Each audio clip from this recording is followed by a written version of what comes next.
ஓம் நம சிவாய. வணக்கம்.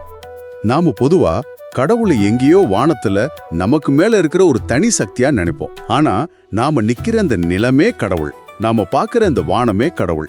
ஏன் நாம செய்யற ஒரு சின்ன முயற்சி கூட கடவுளோட ஒரு பகுதி தான் சொன்னா எப்படி இருக்கும்? இன்னைக்கு நான் அப்படி ஒரு பிரபஞ்ச பார்வையை கொடுக்கிற திருமூலரோட திருமந்திரத்துக்குள்ள ஒரு ஆழமான பயணத்துக்கு போக போறோம். கடவுளை ஒரு நபரா பார்க்காம ஒரு பிரபஞ்ச உணர்வா எப்படி புரிஞ்சுக்கலான்னு ஆராய போறோம். பிரபஞ்சமே இறைவன் அப்படின்ற அந்த பெரிய கருத்தை திருமூலர் எப்படி நிறுவுறாருன்னு பார்க்கலாம். திருமந்திரத்தோட 10வது பாடல்ல இருந்து ஆரம்பிக்கலாமா? கண்டிப்பா. அதுல இறைவன் எதுவா எல்லாம் இருக்கான்னு ஒரு பெரிய பட்டியலே போடுறாரு. நான் அந்த பாடலை வாசிக்கிறேன். ஒவ்வொரு வார்த்தையும் கவனிங்க. இது வெறும் வார்த்தைகள் இல்ல, பிரபஞ்சத்தோட ஒரு வரைபடம். தானே இருநிலம் தாங்கி விண்ணாய் நிற்கும், தானே சுடுமங்கி ஞாயிறும் திங்களும், தானே மழை பொழி தையலுமாய் நிற்கும், தானே தடவரை தன் கடலாமே. வரிகள் ரொம்ப நேரடியா இருக்கு, ஆனா உள்ளுக்குள்ள பெரிய ஆழம் இருக்கு. தானே இருநிலம் தாங்கி விண்ணாய் நிற்கும். இந்த பெரிய பூமி, அதை தாங்கி நிக்கிற ஆகாயம், ரெண்டுமே அவன்தான். அடுத்த வரிய பாருங்க. தானே சுடும் மங்கி ஞாயிறும் திங்களும். நெருப்பு, சூரியன், சந்திரன். இங்க பஞ்சபூதங்களை மேலோட்டமா சொல்ற மாதிரி தெரியும். ஆனா இதுல ஒரு பிரபஞ்ச உருவாக்கத்தோட வரிசை இருக்கு. அதாவது பிரபஞ்ச தோற்றத்தோட வரிசை. முதல்ல நம்ம இருப்புக்கு ஆதாரமான பெரிய விஷயங்களை சொல்றார். இருநிலம், விண். இதுதான் நம்ம யதார்த்தத்துக்கான ஒரு களம், ஒரு கண்டெய்னர். அப்புறம் அந்த களத்தை இயக்குற ஆற்றல்களை சொல்றார். சுடுமங்கி, நெருப்பு, இது மாற்றத்துக்கான ஆற்றல். ஞாயிறு, திங்கள், இது காலத்தையும் வெப்பத்தையும் தட்பத்தையும் நிர்ணயிக்கிற சக்திகள். பிரபஞ்சத்தை ஒரு உயிரோட்டமான இயக்கமா பாக்குறாரு, ஒரு வெறும் பொருட்களின் தொகுப்பா பார்க்கல. அப்போ தானே மழை பொழி தையலுமாய் நிற்கும், இந்த வரியை எப்படி இந்த இயக்கத்தோட இணைக்கிறது? இங்க தையல்ன்ற வார்த்தைக்கு ஒரு விசேஷ அர்த்தம் இருக்கு இல்லையா? நிச்சயமா. தையல்னா பொதுவா பெண், ஆனா சித்த மரபுல அது சக்தியை குறிக்கும். சிவனின் இயக்க ஆற்றல். ஒரு பக்கம் சூரியனாகவும் நெருப்பாகவும் சுடுகிற உக்கிரமான ஆற்றல் இருக்கு, அது சிவம். இன்னொரு பக்கம் அந்த வெப்பத்தை தணித்து உயிர்களை வளர்க்க அருள்மழையை பொழிகிற கருணை ஆற்றல், அது சக்தி. அருவமா இருக்கிற சிவம், உருவமா இயங்குற சக்தி. இந்த ரெண்டுமா இருக்கிறதும் அந்த ஒரே பரம்பொருள் தான்னு சொல்றாரு. பிரபஞ்சத்தோட அழிக்கும் மற்றும் ஆக்கும் சக்திகள் ரெண்டுமே அவன்தான். ஆனா நம்ம மனசுக்கு இது கொஞ்சம் ஏத்துக்க கஷ்டமா இருக்கு. உதாரணத்துக்கு, தானே தடவரை தன் கடல் ஆமேன்னு சொல்றார். குளிர்ச்சியான கடல் தெய்வீகமானதுன்னு ஏத்துக்கலாம். ஆனா அதே கடல் தான் சுனாமியா வந்து அழிக்குது. அந்த அழிவையும் தெய்வீகமா பாக்குறது எப்படி? திருமூலரோட பார்வை மனிதர்களோட நல்லது கெட்டதுன்ற வரையறைகளை கடந்தது. பிரபஞ்ச இயக்கத்துல ஆக்கலும் அழித்தலும் ஒரே நாணயத்தோட 2 பக்கங்கள். ஒரு விதை முளைக்க அது தன்னைத்தானே அழிச்சுக்கணும். ஒரு பழைய இலை உதிர்ந்தாதான் புது தளிர் வரும். நாம அழிவுன்னு பாக்குறத பிரபஞ்சம் மாற்றம்னு பாக்குது. அதனால சுனாமியோட சீற்றமும் அமைதியான கடலோட அழகும் ரெண்டுமே அந்த ஒரே ஆற்றலோட வெவ்வேறு வெளிப்பாடுகள். அதுதான் சித்தர்கள் சொல்ற சமநோக்கு. சரி, பிரபஞ்சமே இறைவன்னு புரிஞ்சுக்கிட்டோம். இப்போ நாம வெளியிலேந்து உள்ள வரோம், பிரபஞ்சத்திலேந்து நம்ம செயல்களுக்கு. இந்த பாடலில் தான் திருமூலர் அந்த பரம்பொருளுக்கு நந்திங்கிற பேரை தெளிவா சொல்றார். திருமந்திரத்தின் 11வது பாடல். அயலும் புடையும் எம் ஆதியை நோக்கில் இயலும் பெருந்தெய்வம் யாதும் ஒன்றில்லை, முயலும் முயலின் முடிவும் மற்றாங்கே பெயலும் மழைமுகில் பேர்நந்திதானே. அயலும் புடையும் எம் ஆதியை நோக்கில் இயலும் பெருந்தெய்வம் யாதும் ஒன்றில்லை. தூரத்துல தேடினாலும் சரி, பக்கத்துல தேடினாலும் சரி, அந்த ஆதி முதல்வனுக்கு நிகரான ஒரு தெய்வம் இல்ல. He is incomparable. கரெக்ட். இது தெளிவா புரியுது. ஆனா அடுத்த 2 வரிகள்லாம் ரொம்ப ஆழமானவை. பெயலும் மழைமுகில் பேர்நந்திதானே. போன பாடல்ல மழையா இருக்கிறவன் இறைவன்னு பார்த்தோம். இங்க மழை மட்டும் இல்ல, மழைய குடுக்கிற மேகமும் அவன் தானே என்கிறார். ஓ, அப்ப காரணம் காஸ் மற்றும் விளைவு எஃபெக்ட் ரெண்டுமே அவன்தான். ஆனா திருமூலர் இதோட நிறுத்தல. முயலும் முயலின் முடிவும் மற்றாங்கே.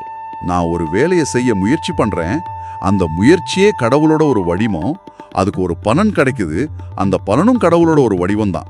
கீதையில கடமையை செய் பலனை எதிர்பார்க்காதேன்னு நாம கேட்டிருப்போம். அதுல நீங்க கடமையை செய்யணும், பலன் இறைவன் கிட்ட இருக்குன்னு சொல்லப்படுது. ஆனா திருமூலர் இங்க இன்னும் ஒரு படி ஆழமா போறாரு. நீங்க செய்யற அந்த முயற்சியே இறைவன் தான் சொல்றார். நீங்க உங்க கடமையை செய்றீங்கன்றதை விட உங்க வழியா ஒரு தெய்வீக ஆற்றல் வெளிப்படுதுன்னு சொல்றார். இந்த எண்ணம் வந்துட்டா நம்ம வாழ்க்கையோட அழுத்தங்கள்லாம் குறைய ஆரம்பிக்கும். நான் ஒரு வேலையை செய்யும்போது நான் ஜெயிக்கணும், எனக்கு இந்த பலன் கிடைக்கணும்னு நினைக்கிற வரைக்கும் அதுல ஒரு டென்ஷன், ஒரு பயம் இருக்கும்.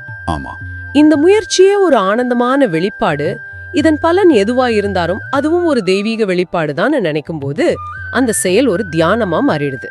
ஆனா இதுல ஒரு நடைமுறை சிக்கல் வருமே. முயற்சியும் கடவுள், முடிவும் கடவுள்னா அப்போ நான் ஏன் எதையுமே செய்யணும், எல்லாம் தானா நடக்கட்டும்னு ஒரு விதமான சோம்பேறித்தனம் வந்துடாதா? மிக முக்கியமான கேள்வி. திருமூலர் சொல்றது சோம்பேறித்தனத்தை இல்ல, அகங்காரத்தை விடுறத. ஓ, நான் செய்கிறேனென்ற எண்ணத்தை விடுறது தான் இங்க முக்கியம், செயலை விடுறதில்ல. ஒரு சிற்பி ஒரு சிலையை செதுக்கும் போது ஒரு கட்டத்துல அவன் தன்னை மறந்து அந்த கலையோட ஒன்றிடுவான். அப்போ நான் செதுக்குகிறேன்ற எண்ணம் போய் ஏன் வழியா இந்த சிலை உருவாகுதுன்ற உணர்வு வரும். அதுதான் திருமூலர் சொல்ற நிலை. புரியுது.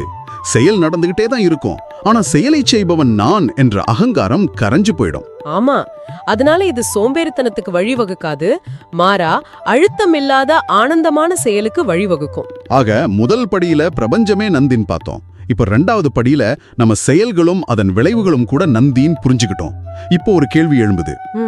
எல்லாமே அந்த நித்தியமான அழிவில்லாத நந்தி தானா? நம்ம கண்ணு முன்னாடி ஏன் எல்லா விஷயங்களும் அழிஞ்சு போகுது? ஏன் மரணம் இருக்கு? தேவர்கள் கூட அழிஞ்சு போறதா புராணங்கள் சொல்லுது. இந்த முரண்பாட்டை திருமூலர் எப்படி விளக்குறார்? நீங்க கேட்கிற இந்த முரண்பாட்டுக்கு தான் அடுத்த பாடல் 12வது பாடல் பதில் சொல்லுது. நிலையானது எது, நிலை அற்றது எதுன்றத ஒரு ஆழமான ஒப்பீட்டின் மூலமா நமக்கு உணர்த்துகிறார். பாடலை கேளுங்க.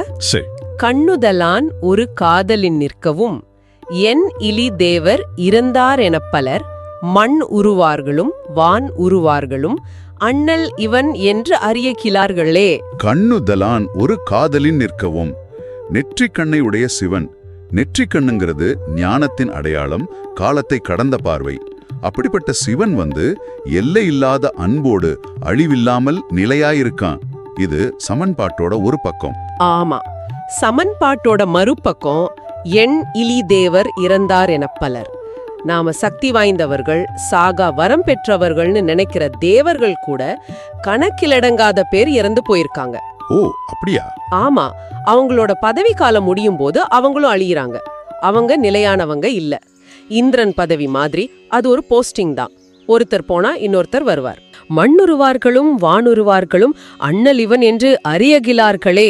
இந்த மண்ணுலகத்துல வாழ்ற மனிதர்களும் சரி, வானுலகத்துல வாழ்ற தேவர்களும் சரி, இந்த கண்ணுதலாந்தா உண்மையான நிலையான தலைவன் அண்ணல் அப்படின்றத அறியாம இருக்காங்களேன்னு அங்கலாய்க்கிறார். ஏன் இந்த அறியாமை? கண் முன்னாடி ஒரு நிலையான உண்மை இருக்கும்போது மனிதர்கள் ஏன் நிலையற்ற விஷயங்களான பணம், புகழ், பதவி, உறவுகள் பின்னாடி ஓடுறாங்க? ஏன்னா நிலையற்ற விஷயங்கள் புலன்களுக்கு உடனடி இன்பத்தை கொடுக்குது, அது சுலபமா பிடிச்சுக்க முடியுது. நிலையான அந்த பேருண்மை புலன்களுக்கு அப்பாற்பட்டது. அது உணர ஒரு உள்நோக்கிய பயணம் தேவைப்படுது. அந்த பயணத்தை மேற்கொள்ள தயங்குறதால நாம சுலபமா கிடைக்கிற ஆனா சீக்கிரம் அழிஞ்சு போற விஷயங்களை பிடிச்சுக்கிறோம். ஒரு குழந்தை மிட்டாய ஆசையா பிடிச்சுக்கிற மாதிரி. சரி, ஆனா அந்த மிட்டாய் கரைஞ்சு போகும். நம்ம துக்கம் எல்லாம் இந்த கரையக்கூடிய விஷயங்களை கரையாதுன்னு நம்பி இருக்கம பிடிச்சுக்கிறதுனாலதான் வருது. அப்போ திருமூலர் சொல்ற தீர்வு நிலையற்றதை விட்டுட்டு நிலையானதை பிடிச்சுக்கோங்க அப்படிங்கிறது தான். இந்த 3 பாடல்களையும் ஒரு கோர்வையா பார்த்தா திருமூலரோட பிரபஞ்ச பார்வை நமக்கு முழுமையா விளங்கும். 10வது பாடல்ல இந்த ஒட்டுமொத்த பிரபஞ்சமும் அதோட ஆக்கலும் அழித்தலும் நந்தியோட வெளிப்பாடுன்னு பார்த்தோம். 11வது பாடல்ல அந்த பிரபஞ்சத்தை ஏற்கிற நம்மளோட செயல்கள், முயற்சிகள், அதன் விளைவுகள் எல்லாமே நந்திதான்னு உணர்ந்தோம். இறுதியா 12வது பாடல்ல இந்த நிலையற்ற பிரபஞ்சம், நிலையற்ற செயல்களுக்கெல்லாம் ஆதாரமா என்றும் மாறாத நிலையான நித்தியமான பேருண்மையா அந்த அண்ணல் இருக்கான்றத தெளிவுபடுத்திக்கிட்டோம். பிரபஞ்சமே கடவுள், செயலே கடவுள், அந்த செயல்களுக்கு ஆதாரமான நித்தியமும் கடவுள். திருமூலர் சொல்ற மாதிரி நம்மளோட ஒவ்வொரு முயற்சியும் ஒவ்வொரு செயலும் இறைவனோட நேரடி வெளிப்பாடு அப்படின்னா, ஒருவேளை முக்திங்கிறது எங்கேயோ வானத்துல கிடைக்கிற விஷயம் இல்லாம நம்ம செய்யற ஒவ்வொரு சாதாரண செயலையும் தெய்வீகமா மாத்துறதுல தான் இருக்கா? இந்த கேள்வியோட உங்களை விட்டு செல்கிறோம். சிந்தித்து பாருங்கள். பிடித்திருந்தால் லைக் செய்யுங்கள், பகிர்ந்து சிவபக்தியை பரப்புங்கள். அடுத்த காணொளியில் மீண்டும் சந்திப்போம். ஓம் நம சிவாய.